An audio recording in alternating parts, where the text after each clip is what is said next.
हम लोग ये संदेश देना चाहते हैं शिक्षा मंत्री को कि शिक्षा मंत्री होश में आ जाए, विजय चौधरी होश में आ जाए। चंद्रशेखर आजाद की तस्वीर लगी, हम भी इसी रास्ते पर जाएंगे, इसी रास्ते पर जाएंगे। धरना नहीं है, अनिश्चितकालीन धरना है। सरकार को हम लोग के सामने झुकना वोट बैंक की राजनीति होती है, वही शिक्षा व्यवस्था में भी आप लागू करना चाहिए। यही रवैया होता है कि हम शिक्षा को बढ़ावा ही नहीं दे, वो शिक्षा के प्रति हर समय क्रूरता का। नमस्कार, आदाब, सत श्री अकाल। लाइव नेशन 7 में आपका स्वागत है। मैं शादाब मलिक।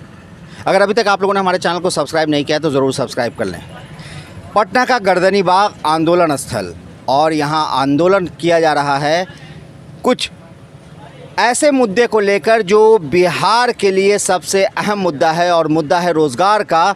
2019 के एसटीटी के ये अभ्यर्थी हैं जिन्होंने यहाँ पर धरना प्रदर्शन किया है। इनकी आवाज़ न सरकार सुन रही है, न सरकार के कान तक ये जूं रेंग रही है। ऐसे में ये लोग आंदोलन कर रहे हैं ताकि सरकार को इनकी आवाज़ सुनाई दे और जो बेरोज़गारी की स्थिति है उसे सरकार समझे। साथ ही जो इन्होंने प्रतियोगिता परीक्षा पास की है उसके बाद जो इनका अधिकार है कि इन्हें नौकरी मिले, उस अधिकार की ये मांग कर रहे हैं। और क्या कुछ इनका कहना है हम इनसे जानेंगे कि ये क्या करना चाहते हैं। पहले हम आपको एक चीज़ दिखाना चाहते हैं कि यहाँ पर इन्होंने भगत सिंह की तस्वीर लगाई है, सुभाष चंद्र बोस की तस्वीर है, बाबा भीमराव अंबेडकर की तस्वीर है और चंद्रशेखर आज़ाद की तस्वीर है। मतलब इन्होंने कानून बनाने वाले बाबा भीमराव अंबेडकर को भी यहाँ पे रखा है। तो वहीं पर भगत सिंह और चंद्रशेखर आज़ाद भी हैं जो आंदोलनकारी रहे हैं। और आज इनका आंदोलन था अंग्रेज़ों से, इनका आंदोलन अपने ही सरकार से है और मांग है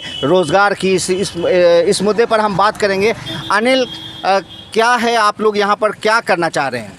सबसे पहले सदाब भाई आपको और लाइव नेशन को तहे दिल से शुक्रिया कि आपने हम लोगों का मुद्दा उठाया। हमारा मुद्दा बस एक है, हमारा मुद्दा बस एक है कि जो सरकार ने 2019 में विज्ञापन लाया था और उस विज्ञापन में जो चयन की प्रक्रिया थी, उस समय के अध्यक्ष आनंद किशोर जी ने जो प्रेस कॉन्फ्रेंस किया था, उसके बाद हम उस आधार पे हमने फॉर्म भरे थे और उस आधार पे हमने परीक्षा दिए, उस आधार पे रिजल्ट निकला और रिजल्ट के 5 दिन बाद चयन की प्रक्रिया को बदल दी जाती है। कौन ऐसा परीक्षा नहीं होता महोदय जिसमें फेल और पास नहीं होता? कौन ऐसा परीक्षा नहीं होता जिसमें मेरिट और नॉट मेरिट नहीं होता? बताइए, कौन ऐसा परीक्षा नहीं होता? सब परीक्षा में ऐसा होता है। लेकिन सरकार ने मेरिट और नॉट मेरिट को बराबर कर दिया है। इसको हम कतई बर्दाश्त नहीं करने वाले हैं, कतई बर्दाश्त नहीं करने वाले हैं। पहली बात। दूसरी बात ये है कि हम सीधे, ये जो आंदोलन है ये आंदोलन नहीं है, ये क्रांति है, ये क्रांति है। हमने यहाँ पर जो फ़ोटो लगाए हैं ये चंद्रशेखर आज़ाद की, ये चंद्रशेखर आज़ाद की तस्वीर है और ये मेरे शहीद आज़म की तस्वीर है। और ये दोनों की तस्वीर जो है ये सूचक है कि आंदोलन नहीं है, ये क्रांति है। पहली बात। दूसरी बात ये है जब शहीद आज़म एक थे, चंद्रशेखर आज़ाद एक थे, तब तो तहलका मचा दिया था नेशनल असेंबली से लेकर अंदर से लेकर बाहर तक। और हम लोग तो 30,675 अभ्यर्थी हैं। हम लोग ये संदेश देना चाहते हैं शिक्षा मंत्री को कि शिक्षा मंत्री होश में आ जाए, विजय चौधरी होश में आ जाए, वरना आर पार की लड़ाई होगी, बच नहीं पाएगा। क्या सब एसटीटी के अभ्यर्थी एक साथ हैं? सब एक साथ हैं और 30,675 जो अभ्यर्थी हैं हम सब के सब शहीद आजम हैं, सब के सब शहीद आजम हैं। और आर पार की लड़ाई होगी और फरिया लेंगे सरकार से और खास करके शिक्षा मंत्री से। वो बहुत भारी भूल कर रहे हैं। मैं बिहार के 12 करोड़ जनता से पूछना चाहता हूँ कि मैं क्या मांग रहा हूँ, मैं विज्ञापन मांग रहा हूँ। मैंने जो सरकार के बोले हुए शब्द को वो मांग रहा हूँ। सरकार ने जो अखबार में विज्ञापन निकाले थे, मैं तो क्या अगर सरकार नहीं मांग करेगी तो आप लोग सब एक साथ जुटे रहेंगे? अब शुरुआत हो रहा है, आमरण अनशन की शुरुआत हो रही है सदाब भाई, और इसके बाद ये तब तक जारी रहेगा जब तक हमारी मांगे नहीं मानी जाती। अब अगर सरकार हमारे साथ बल प्रयोग करती है, तो इसका नतीजा जो होगा, खामियाजा बहुत बुरा होगा, बहुत बुरा होगा।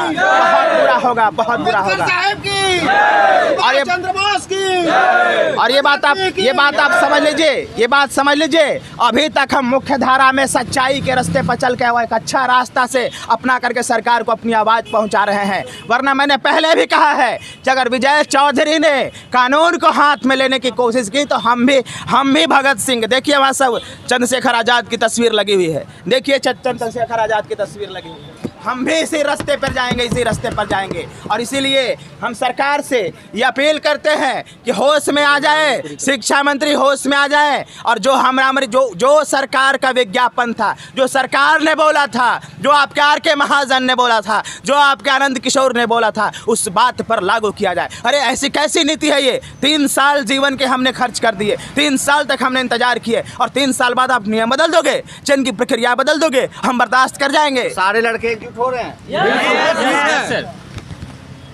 तो अगर आज आप लोग आंदोलन पे रहेंगे तो क्या लग रहा है कि सारा जो आपका स्ट्रेंथ है, जो ताकत है, वो सब एकजुट होकर एक साथ आवाज उठा रहे हैं? सब लोग आ रहे हैं, सब लोग आ रहे हैं, सब लोग आ रहे हैं सदाब भाई, सब लोग आ रहे हैं, सब लोग आ रहे हैं। 11 बजे तक हम लोग का परमिशन लेटर के हिसाब से बहुत सारे दूर दूर से लड़के आ रहे हैं, बहुत सारे। तो हम लोग चाह रहे हैं कि सब लोग जुटेंगे। और आज जोरदार ये धरना नहीं है, अनिश्चितकालीन धरना है। सरकार को हम लोग के सामने झुकना पड़ेगा किसी भी हालत में। हमारे साथ एक लड़की भी यहाँ आई हुई हैं, हम इनसे ही पूछेंगे, क्योंकि लड़की का सड़क पर निकलना, कहीं ना कहीं किसी आंदोलन का हिस्सा बनना, किसी क्रांति का हिस्सा बनना एक बड़ी बात है। ऐसे में एक लड़की, हम इनसे भी जानेंगे कि ये सड़क पर क्यों उतरी है। मेरा नाम प्रतिभा कुमारी हुआ, मैं स्टेट 2019 की स्टूडेंट हूँ। और हमारी सरकार ने पहले बोली थी कि कोटिवार और शनिवार स्टेट में जितने स्टूडेंट उत्तीर्ण होंगे उन्हीं को आगे जो प्रोसेस है उसमें दिया जाएगा। लेकिन जब रिजल्ट आया उसके बाद हमारी सरकार ने अपने कानून में क्या विज्ञापन में परिवर्तित कर दी, जो सभी स्टूडेंट जो मेरिट में आए उन सभी स्टूडेंट को हक को सरकार ने मार दिया। तो मैं उनसे यही कहना चाहूँगी कि क्या सरकार आप जब चाहे तब अपनी रवैये को क्यों बदलते रहते हैं? क्या आपकी नीति जो वोट बैंक की राजनीति होती है वही शिक्षा व्यवस्था में भी आप लागू करना चाहेंगे? क्या जो चाहेंगे आप वही होगा? आपकी कैसी मर्जी है? आप जब वोट में राजनीति बदलते रहते हैं, इसका मतलब थोड़ा है कि आप शिक्षा में जो भी चाहेंगे, जब चाहेंगे जो करते रहेंगे। ऐसा हमारे सरकारी विद्यालय में हमारे गरीब परिवारों के बच्चे पढ़ने जाते हैं, तो क्या उनका हक नहीं है कि शिक्षा में आगे हम भी जाके कुछ करें? तो मेरा तो मकसद ये है कि सरकार शिक्षा में बदलाव करते रहती है, क्योंकि उनका यही रवैया होता है कि हम शिक्षा को बढ़ावा ही नहीं दें। वो शिक्षा के प्रति हर समय क्रूरता का रूल अपनाते रहते हैं, ताकि शिक्षा के बिहार में हमेशा व्यवस्था गिरे रहे, और ताकि शिक्षा की व्यवस्था अच्छी हो ही नहीं। और जो शिक्षा ही ऐसी चीज़ है, वो जानते हैं कि सवालों का जन्म देती है, और चाहते ही नहीं हैं कि हम शिक्षा को बढ़ावा दें। और इसके साथ ताकि हमारे पास कोई भी स्टूडेंट मेरिट में बन के आके उस शिक्षा को ज्ञान लेकर के हमारे पास सवालों का उठाए। यही कारण है कि वो सब कुछ जानते हुए भी हर चीज़ को, नीतियों को गलत करते रहते हैं। बेटी पढ़ाओ बेटी बचाओ, बेटी पढ़ाओ बेटी बचाओ, महिला सशक्तिकरण, ये सारे दावे सरकार के हैं, चाहे वो बिहार सरकार हो या केंद्र सरकार हो। मगर बिहार में, पटना में बिहार की बेटी सड़क पर उतरकर सरकार से सवाल पूछ रही है, सरकार से ये मांग रही है, सरकार से आवाज़ लगा रही है, सरकार से गुहार लगा रही है कि आखिर क्या वजह है कि जो नोटिफिकेशन आपने निकाला था वो नोटिफिकेशन आपने रद्द कर दिया। जो आवाज़ आपने लगाई उस पर बच्चे दौड़ पड़े, उस पर बच्चे दौड़े नौकरी लेने के लिए, और आज उन्हें सड़क पर उतरना पड़ रहा है। और ये बिहार के लिए कोई बड़ी बात नहीं है, कोई नई बात नहीं है। चाहे वैकेंसी निकलना ही हो, उसके लिए आवाज़ उठानी पड़ती है। जब वैकेंसी निकल जाती है तो फॉर्म भरने के लिए आवाज़ उठाना पड़ता है। जब फॉर्म भरा जाता है तो परीक्षा लेने के लिए आवाज़ उठानी पड़ती है। परीक्षा के बाद रिज़ल्ट के लिए, रिज़ल्ट के बाद नौकरी के लिए, और उसके बाद फिर फाइनल सिलेक्शन के लिए। मगर यहाँ फिर ये आंदोलनकारियों का कहना है, इन बच्चों का कहना है कि हम तब तक बैठे रहेंगे जब तक सरकार हमारी आवाज़ नहीं सुन लेती है। ऐसे में देखना है कि सरकार के कान तक ये आवाज़ पहुँचती है या नहीं, शिक्षा मंत्री पर प्रभाव पड़ता है कि नहीं। लेकिन मुख्यमंत्री नीतीश कुमार से ये अपील कर रहे हैं ये अभ्यर्थी कि वो इनकी आवाज़ सुने, इनकी पुकार सुने और इनकी मांग पर ध्यान दें। इस तरह की खबरों के लिए बने रहिए हमारे साथ, देखते रहिए हमारा वीडियो। अगर आपको हमारा वीडियो पसंद आता है तो हमारे चैनल को जरूर सब्सक्राइब करें। अगर आप फेसबुक के जरिए देख रहे हैं तो पेज लाइक करें, साथ ही ट्विटर हैंडल पर फॉलो ज़रूर करें। धन्यवाद।